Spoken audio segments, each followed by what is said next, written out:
If I do two pieces, what does the two pieces do? Oh, Erica, welcome to the podcast. You call yourself a vibe architect. What makes a good vibe in a digital community? Yeah, I think it just comes down to members of a community feeling welcomed, feeling like they are part of something bigger than themselves, and then they're sharing a common goal. Um, those are probably the most important things. Like whatever makes people come to the community and they feel like, oh, this is where I belong, like this is my spot, and these are my people. I think those are the most important things. So my granny is like in her 80s, very traditional Irish granny. There's many of them. And she's Way like, to go, yeah, Granny. Good for yeah, her. way to go, granny. She's like, I get that we as humans want something bigger than ourselves. The dogs. Oh my word. They also want to be part of something bigger than themselves. They're like, get me in this podcast, dude. Yeah, I might have to kick them out of here. What my granny might not understand is like, how can that desire be fulfilled in a digital space that exists kind of like in the alternate digital reality? Why do you think it works? And what's the opportunity there? It depends on how the communities come together. Like sometimes, and I think this is the most exciting thing for communities is when that like need and the goal and the drive comes organically without the creator sort of pushing their agenda onto people. And then there are other communities that are kind of structured around the creator and the common goal, and the creator pushes them, but that feels like a little bit less authentic. And with those communities, it's almost like the default is like segmentation within a larger community where people find their vibe in like smaller groups and sort of go away and do their own thing, or they stay a part of that community. But they're just like a tighter, smaller group of people. But I think the best thing is when it happens completely organically from people just participating and being a part of something. And then the goals and the needs and the desires of others. Um, so people basically will come in and they start posting and asking questions, and those thought leaders will start answering them. So it's almost like this organic conversation that happens. I don't really know why. I think it's totally like serendipity kind of thing. Things just come together at the right time with the right people who just genuinely care about making a difference in each other's lives. Yeah, and it's interesting, again, back to my Irish granny. It's like I can connect with people online that maybe share an interest with me that nobody else in my life knows about. So like I could be like super into chess or like super into RuneScape or super into insert other really niche hobby passion here. And I can all of a sudden find my people, even though my people might not exist in the little Irish town or village that I grew up in. Yeah, 100%. I think that's like the biggest, the coolest thing about Skool too is that it gets people to come together, and people who would have probably never met each other ever in real life. It gives them that space to do that. Like there's so many of us in the Skool community that sort of just, happen to be a part of this Skool community. And now we all know each other, we're friends, we talk about the same things. Um, but yeah, it's really cool just to see how internet connects people and how Skool just provides like a playground for all of these connections to Oh, the happen. metaphors. Come on, we're stacking them. This is good. So, I mean, I'm a big believer that in order to be a good leader, you first have to be a good follower. Like, I kind of subscribe to that philosophy. So, like, what were some of the early communities that you were a part of that were like super niche? You could think about growing up, or you could think about recent, like, and how did you kind of find your people, if that makes sense? Yeah, I love that. Growing up, I actually had a really hard time finding a community, which is why I think I'm in a position of a community manager now. It's like once I found my people online, I'm like, yo, this online space completely changed my life. If I were to never find the online communities, I don't know where I would be. I guess my first experience of a really tight community would be when I first learned about online space. I was probably in 2020. I bought a sales course, and there it was Facebook groups. So you got invited to the Facebook group, and then you have to do all these things and make new people and like role play. So being a part of that community, it really gave me a feeling like I found my people, like I found where I belong. Everybody had a goal, everybody was driven and passionate, and they wanted to succeed making money online, which I did not know was a thing. Being a 20-year-old chick, living in Toronto, I was like, you can do this. This is great. Fuck university. Like, I would just rather do this. Yeah, that's a story for a different time. My family was not happy about this whole thing, but that doesn't matter. We're doing good now. But yeah, that like online sales community where we just had to get better at sales and like get to know people and comment and post and network and get out of our comfort zone and do all these challenges. That was probably my first experience of like really feeling and finding like I belonged somewhere. That's really cool. And how did you get connected to Skool? I was working in a company before Skool where the founder was really close with Sam. And I think that played a big role in me like getting connected with Skool and landing the position. But it was funny when I first saw that Skool was looking for a community manager, I was like, "Oh, should I do it? I'm not sure. Let's just see what happens. Let's just apply and see what happens." The next thing I know, I'm like blazing through all the interviews. Um, but yeah, before that, I think that company that I was with, they were using Skool to host their community and their courses. And that's how I initially got introduced to Skool. And then once I saw like the gamification component, how easy it is, and also how it had like a very innocent feel. And it still does in a way where people just feel like very genuine. I was like, yo, like this is so much better than anything ever created before. Like Facebook groups, they can't compare. All these other platforms, I tried them. I don't understand. You may think I'm biased because I work in Skool, but I genuinely don't understand how to use them. Yeah, you're a So it was barber just like a telling me to get a no-brainer. haircut. I get it. I get it. Yeah, exactly. It was just a no-brainer to like apply and then see what happens. So I think that's basically how I ended up in Skool. Completely That's cool. unplanned. It was basically just like on a whim, but Well, as you say, I'm glad I'm here. the best things tend to kind of evolve organically, don't they? Yeah, it's 100%. And I was reflecting on it the other day. Like, if I haven't joined the community, the company that I was before Skool, then I would have never ended up here. And there's so many like little events that happen and trickle down. The next thing I know, we're running this thing. Absolutely. So you kind of talk about like the innocence of school. Everyone that I've been talking to, I end up asking them about like how do you keep the school community pure, right? Because that's what it feels like to me. It feels like, early days of the internet. It feels nostalgic for me whenever I'm like part of these communities because it takes me back to that place. And so I guess a big part of your job is to like keep the vibe right and keep the purity on check. So how do you guys go about doing that? I think it starts with accepting the right people, but also declining most of the people who want to join your community. It's funny, I was speaking to one of the creators the other day, and they were saying how the community is like getting out of hand and he doesn't really know what certain people are doing there. And then I asked him, like, well, how hard do you qualify to make sure that your ideal people are joining the community? And his response was, he likes big numbers. So there was no qualification whatsoever. And I think what really sets apart like tight and just really amazing communities on Skool is making sure that you're going after quality of people and not necessary quantity. Like quantity is going to come over time. You just have to trust the process.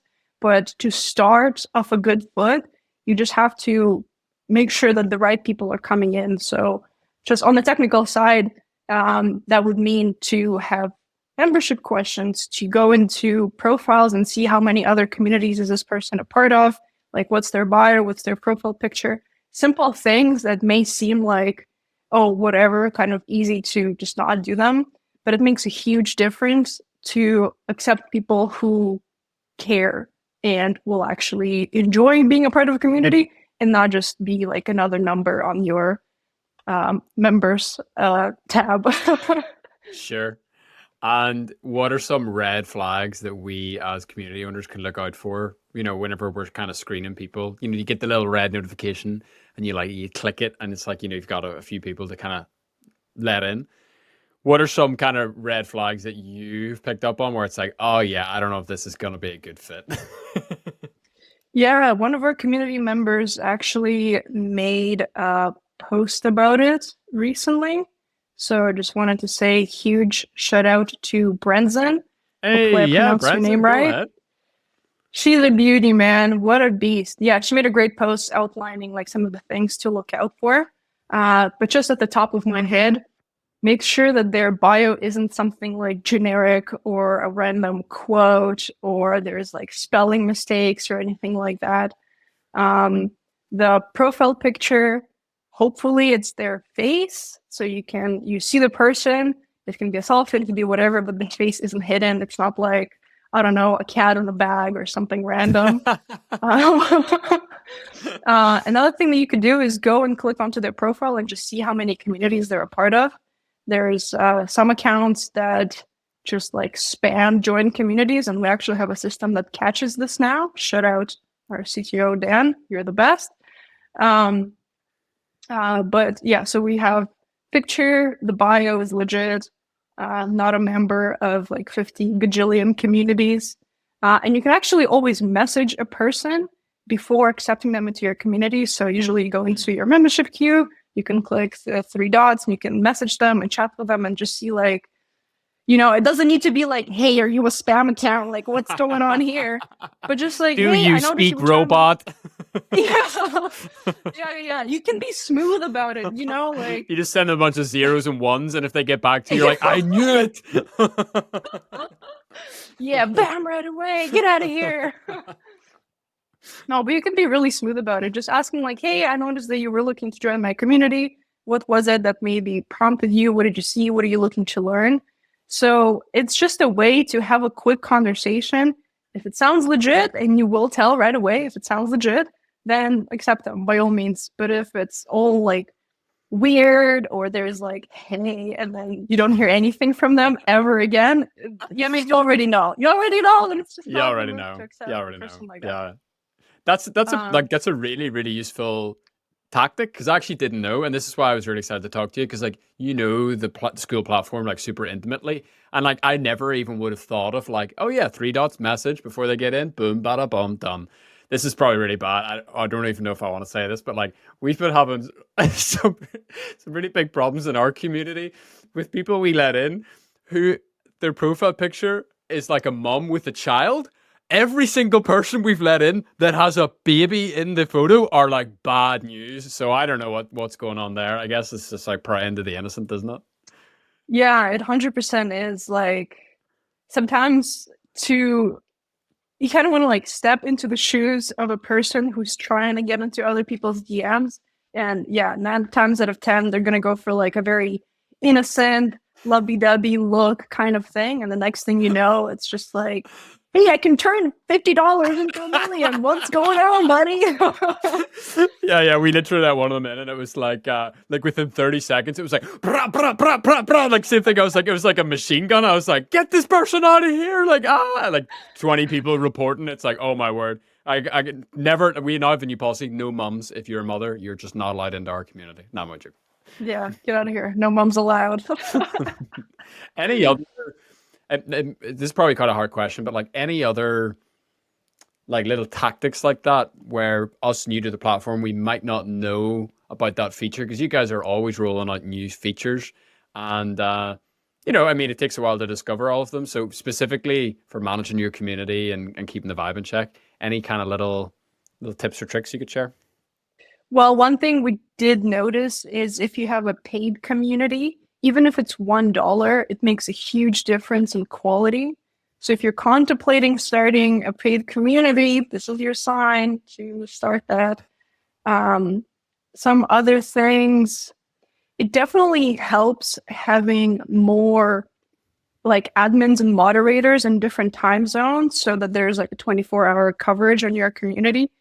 Totally get that it's not always possible depending on the size and where your clientele hangs out. But if you see people who are leaders in your community, and if you're open and willing to give them like a moderator role, then that would be like such a huge motivation for them to show up even more in your community. So that's another thing that you can take advantage of. It's just whoever's already participating everywhere, just shoot them a message. Hey, would you be open to helping us moderate? We want to keep this a safe and open space for everyone. How does that sound? Bada boom, bada bing, you're good to go. The qualifying questions are really interesting because I've seen loads of other communities do it, but I've always been like, nah, it might put people off. But actually, what I'm hearing from you is, yeah, that's not a bad thing. Like, go deep instead of going wide. Like, and as you said earlier, like, trust the process and like the numbers will come. Don't get obsessed with having a big number. Yeah, because it's only going to shoot you in the foot down the line. Like people who you attract, who genuinely enjoy being a part of your community, they're only get more people in. But if you get a few bad apples who are going to upset 10 to 15, 20 people, I mean, that's just going to backfire. Some of the questions that I've seen that work really well is like, what makes you want to join this community? What inspired you to join this community? What are you looking to get out of this community? Like something that will force people to answer in a deep and meaningful way is usually where it's kind of easy to see who doesn't really care. And again, like membership questions, it just gives you an excuse to also message the person and then clarify some of the answers that they put in there.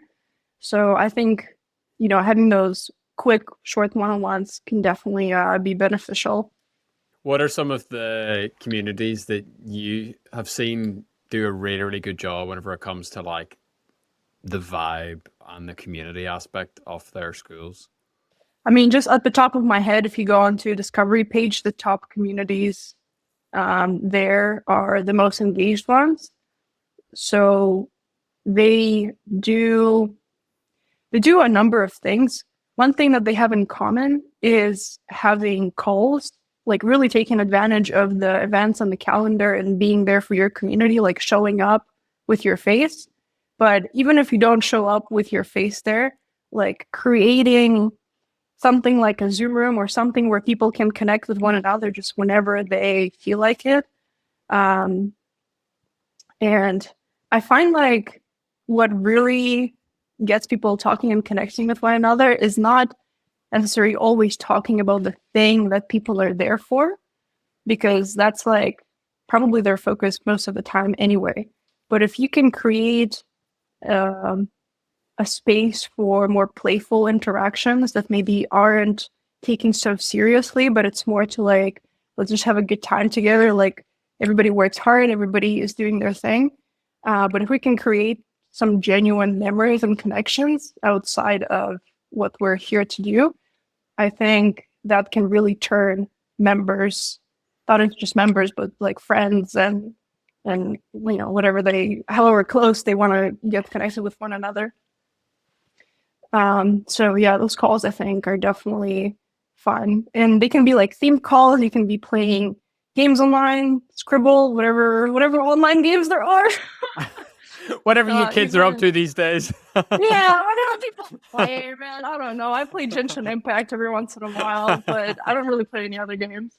But yeah, just basically like whatever people do to have fun with one another, I think that really helps creating meaningful and fun experiences and connections. That's awesome. Final question, Erica. If someone has listened to this or maybe listened to a few episodes and they're on the fence about starting their own community, like what would you say to them? And then what would your like very basic advice be for like best practices just in the very, very early days of their community? I think knowing why you want to start a community is probably the best thing, but not overthinking it. So it's kind of like you have to strike balance between, hey, I want to start this community and I'm going to pick one thing that we're going to build the community around, but keeping in mind that that thing can change and evolve because communities are like living and breathing things, and it's not just you, it's all these other people involved in them. So having an idea and like an initial goal, and then just letting it evolve as you go. That's probably the biggest thing. And also not letting overthinking and kind of analysis paralysis to keep you stuck. Like when I was younger, I always wanted to have like a YouTube channel or something like that. And for many years, I didn't take any action on it. Um, and then once I did take action on it, it was very clear to be like, hey, is this even something that I want to do or not want to do? So Right. sometimes, right, like you just don't know until you try. So it's better to just try, see if it works for you. And if it's not even what you want, then just don't do it. But if it is, then man, like communities are amazing. I really feel like community is going to be the future with monetizing and the creator economy. It just makes sense. Like people are getting more and more tired of taking sales calls and hard ticket stuff and all those boring things. But community is just such an organic way to make money online and have fun doing it. To me, it's a no-brainer. I don't know. So just do it. Don't think about it. Just do it. Yeah, no, this is a hard plug now. You ready? Like, Skool makes it so easy. With a 14-day trial, you can get started right away. Thank you. Yes, thank you for doing this for me. But it's true, you guys make it easy. You give us all the tools we need to succeed. And as you say, give it a go, see if it works for you, turn the stone over, and it might be the start of a great journey, or it might be, okay, no, it's not for me, and time to move on to finding whatever my thing is in the future. So, yeah, Erika, Yeah, loved it. Really appreciate it. Thanks for your time. thank you.